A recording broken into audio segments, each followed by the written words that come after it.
Class में interrogative sentences का passive बनाना सीखेंगे। जैसा कि आप सभी को पता है कि इंट्रोगेटिव सेंटेंस दो प्रकार से शुरू होते हैं, एक हमारे हेल्पिंग वर्ब से, दूसरे हमारे WH वर्ड से।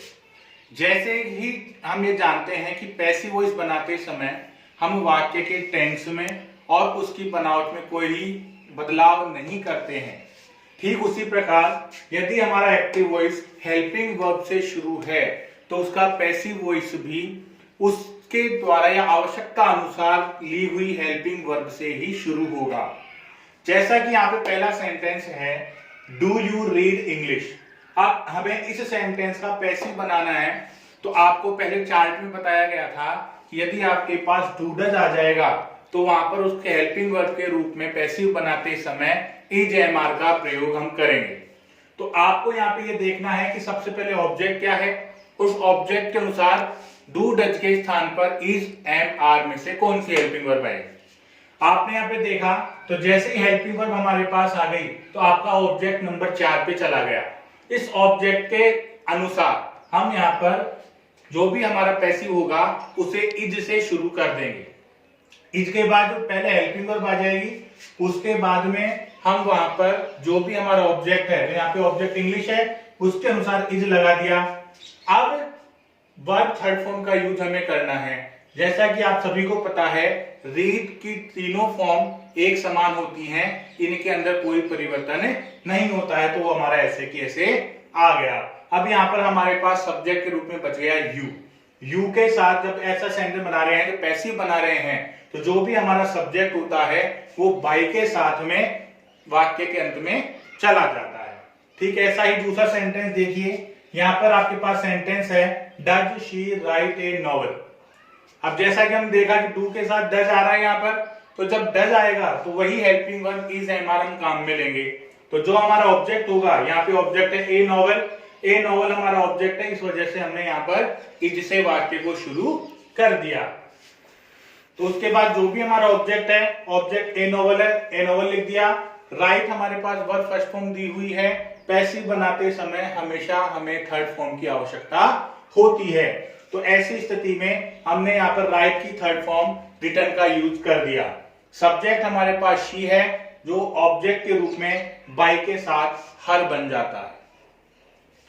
तीसरा सेंटेंस कह रहा है are you preparing tea for the guest now. अब जब इज एमआर से यदि हमारे पास सेंटेंस शुरू होते हैं तो जो हेल्पिंग वर्ब दी हुई होती है उसी से हम उस वाक्य को शुरू कर देते हैं। अब यहाँ पे आर यू के कारण आ रहा है, यहाँ पे आपके पास ऑब्जेक्ट टी है, टी हमारे पास एक अनकाउंटेबल नाउन होता है, जिसकी वजह से यहाँ पर हमेशा सिंगुलर वर्ब का यूज होगा। तो ऐसी स्थिति में हम बना देंगे इज टी। जब भी हमारे पास एक्टिव वॉइस में आईएनजी वाली वर्ब होगी तो पैसिव बनाते समय हम वहां पर बीइंग जोड़ देते हैं, और जब भी पैसिव बनाएंगे बी, बीइंग और बीन हमेशा जिस ऑब्जेक्ट को सब्जेक्ट बना देंगे उसके बाद में काम में आएंगे। उस बीइंग के बाद में वर्ब थर्ड फॉर्म का यूज होगा। प्रिपेयर की वर्ब थर्ड फॉर्म प्रिपेयर्ड हो जाएगी, मतलब आईएनजी हटाकर हमें केवल वहां पर डी ईडी जोड़ देना है। उसके बाद जो भी सब्जेक्ट होगा वो बाई के साथ आ जाएगा, और जैसा कि हम पहले भी नियमों में बता चुके हैं, बाकी बचा हुआ सेंटेंस हमारा ऐसे की ऐसे वहां पर आ जाता है। अब ये कह रहा है नेक्स्ट सेंटेंस जो आपका है, ये कह रहा है will you buy a car next month. तो ये मॉडल है, मॉडल अक्सर चेंज नहीं होता है, तो जो मॉडल अपने को दिया हुआ होता है उसी मॉडल से हम पैसिव वॉइस शुरू कर देते हैं। तो यहाँ पे विल का विल आ गया। अब आपको यहाँ पे सब्जेक्ट ढूंढना है, तो ऑब्जेक्ट यहाँ पे दिया हुआ है ए कार, इसको इस ऑब्जेक्ट को पैसिव वॉइस का सब्जेक्ट बना देंगे तो बन जाएगा विल ए कार। अब मॉडल के साथ हमेशा वर्ब फर्स्ट फॉर्म आती है, पैसिव वॉइस बनाने के लिए हम वहां पर बी जोड़ देते हैं। बाय की थर्ड फॉर्म बॉट लगा देंगे, और उसके बाद बाय के साथ जो भी हमारा सब्जेक्ट है, अब यू है, इसका ऑब्जेक्ट भी यू बनता है, तो बाय यू हो गया। उसके बाद जो भी हमारे पास बचा हुआ सेंटेंस है वो हम ऐसे की ऐसे लिख देते हैं। ये सेंटेंस है कि हमारे पास की जो हेल्पिंग वर्ब से शुरू होते हैं। अब हम यहाँ पर जो सेंटेंस WH वर्ड से शुरू होते हैं उन सेंटेंसेस के बारे में पढ़ रहे हैं। जब भी आपके पास WH वर्ड से वाक्य शुरू होगा उसका पैसिव वॉइस भी उसी WH वर्ड से शुरू हो जाएगा। शेष नियम जो भी हम हेल्पिंग वर्ब वाले सेंटेंसेस में काम में लेते हैं वो ऐसे की ऐसे यहाँ पर रहेंगे। पहला सेंटेंस है when had you written a novel. तो जैसा कि आप देख रहे हैं यहाँ पर हमारा सेंटेंस व्हेन से शुरू हो गया है, तो पैसिव वॉइस भी हम व्हेन से ही शुरू कर देंगे।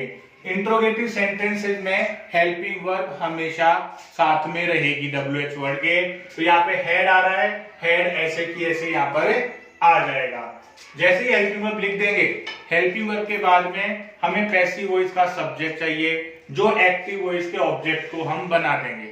ऑब्जेक्ट हमेशा मेन वर्ब के तुरंत बाद में रहेगा। यहाँ पे ए नॉवल दिया हुआ है, तो ए नॉवल को हम पैसिव वॉइस का सब्जेक्ट बना देंगे। जब भी आपके पास has, have, had helping verb के रूप में होंगे, आपको वहां पर पैसिव बनाते समय बीन का प्रयोग करना है।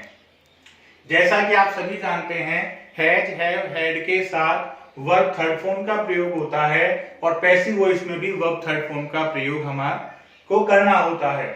उसके बाद जो सब्जेक्ट बच गया उस सब्जेक्ट को हम बाय के साथ यू के बाय के साथ लगाकर लिख देंगे, तो यहाँ पे बन जाएगा बाय यू। तो ये बन गया when had a novel been written by you. कई बार क्या होता है कि हमारे पास WH वर्ड से अगर कोई वाक्य शुरू हो जाता है तो वहां पर ऑब्जेक्ट नहीं होते हैं। तो ऐसी स्थिति में एक ऐसा ही सेंटेंस है हमारे पास, व्हाट इज ही राइटिंग। यहां पर आपके पास मेन वर्ब के बाद में किसी भी प्रकार की नाउन या प्रोनाउन नहीं है, तो ये बिना ऑब्जेक्ट वाला सेंटेंस है। यदि आपके पास ऑब्जेक्ट नहीं हो तो आपको क्या करना है, यदि WH वर्ड से शुरू है तो WH वर्ड आप ऐसे कैसे वहां पर लिख देंगे। उसके बाद हेल्पिंग वर्ब इजएमआर आ रही है, तो इजएमआर में से जो इजएमआर है वही ऐसा कैसे काम में आ जाएगा। जैसा कि एक्टिव वॉइस में यदि आपके पास आईएनजी वाली वर्ब आती है तो पैसिव बनाते समय हम वहां पर बीइंग जोड़ देते हैं, और पैसिव वॉइस में हमेशा वर्ब थर्ड फॉर्म का यूज होगा, तो वो रिटर्न आपका ऐसे की ऐसे वहां पर आ जाएगा। अब हम क्या करेंगे, यहाँ पर हमारे पास सब्जेक्ट के रूप में ही दिया हुआ है, तो इस ही को मेन वर्ब के बाद में बाय लगाकर ही का ऑब्जेक्ट बनाकर लिख देंगे और सेंटेंस हमारा बन जाएगा what is being written by him. अब नेक्स्ट जो सेंटेंस है वो है कि यह सेंटेंस यदि हमारा हु से शुरू हो जाता है तो हु से शुरू होने के बाद हम पैसिव वॉइस कैसे बनाते हैं।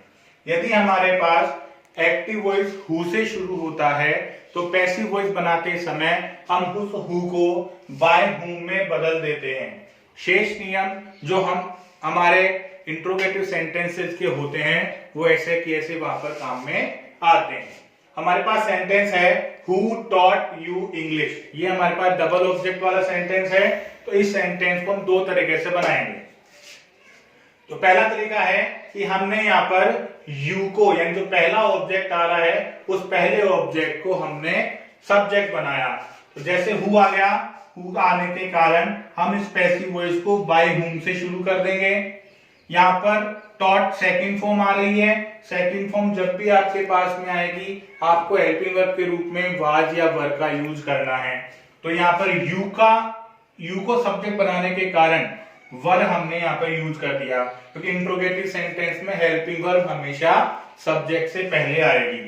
तो by whom were you, taught है, टॉट की थर्ड फॉर्म टॉट ही रहती है, और उसके बाद जो भी हमारा सेकंड ऑब्जेक्ट होता है उसे हम लिख देते हैं और सेम क्वेश्चन मार्क आपका यहाँ पर आ जाता है। इसी को यदि हम इंग्लिश से सब्जेक्ट से बनाते हैं तो ये बन जाएगा बाय हुम। अब इंग्लिश के कारण यहाँ पर हेल्पिंग वर्ब वाज लग जाएगी, तो ये बन जाएगा by whom was English taught. और जो भी हमारे पास फर्स्ट ऑब्जेक्ट के रूप में कोई भी प्रोनाउन होगा उससे पहले हम टू लगाकर उस वाक्य को लिख देते हैं। ऐसा ही एक और सेंटेंस है who is singing this song now. तो ऐसी कंडीशन में यहाँ पे सेंटेंस हु से शुरू हो गया आपका, तो आपको पैसिव बनाते समय बाय हुम से शुरू कर देना है। हेल्पिंग वर्ब के रूप में इज आ रही है, तो इज है हमारी, हम यहाँ पे लिखेंगे, यहाँ पर दिस सॉन्ग ऑब्जेक्ट के रूप में दिया हुआ है, तो सॉन्ग यहाँ पर एक है, इस वजह से इज हम लगा देंगे, और इज के बाद में ऑब्जेक्ट के रूप में दिस सॉन्ग लिख देंगे। उसके बाद जब भी हमारे पास आईएनजी वाली वर्ब होगी, हम वहां पर पैसिव बनाते समय बीइंग जोड़ देंगे, बीइंग के बाद वर्ब थर्ड फॉर्म का यूज कर देंगे, सिंग की थर्ड फॉर्म संग होती है, और जो भी सेंटेंस हमारे पास बच गया लास्ट में उसे हम ऐसे की ऐसे वहां पर लिख देते हैं। तो ये आपके इंट्रोगेटिव सेंटेंस का पैसिव बनाने की क्लास थी। आपको निरंतर की प्रैक्टिस करनी है। धन्यवाद।